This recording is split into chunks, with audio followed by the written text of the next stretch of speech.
আমার নাম সাইফ। আমি গোলাম নাফিস ভাইয়ের চরিত্রের অভিনয় করেছি। তিনি 4ই জুলাই ছাত্র আন্দোলনে শহীদ হয়। তিনি কেবল এসএসসি পাশ করে কলেজে ভর্তি হয়। তিনি নিজ ইচ্ছায় জীবনের মায়া ত্যাগ করে ছাত্র আন্দোলনে অংশ নেয় এবং তিনি ছাত্র আন্দোলনে শহীদ হয়।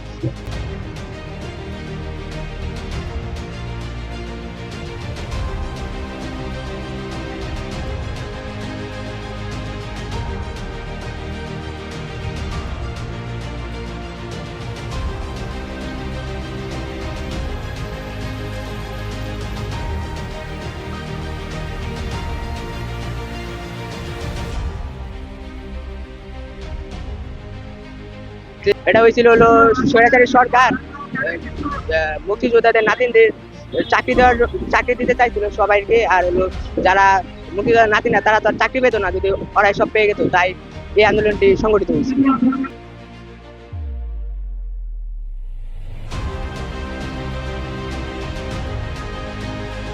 এটা গত জুলাই আন্দোলনের যে একটা প্রতিকৃতি হিসেবে আমি এখানে উপস্থাপন করছি আজকে মহান বিজয় দিবস উপলক্ষে। এখানে একটা ডিসপ্লে ছিল আমার স্কুল থেকে, রাজ্য একাডেমিক স্কুল থেকে আমি এই বিষয়টা উপস্থাপন করছি আমাদের ডিসপ্লের মাধ্যমে। গণজাগরণ মুক্তির যে একটা সুবাতাস, সেটার আমি প্রতিকৃতি হিসেবে এটা উপস্থাপন করছি আমাদের এই ডিসপ্লে কাজটা। স্বাধীনতা আমি মানুষের যে মুক্তির একটা বহিঃপ্রকাশ, কিসের মাধ্যমে আমরা অর্জন করলাম, আসলে মূলত এই বিষয়টা এখানে উপস্থাপন করা হয়েছে।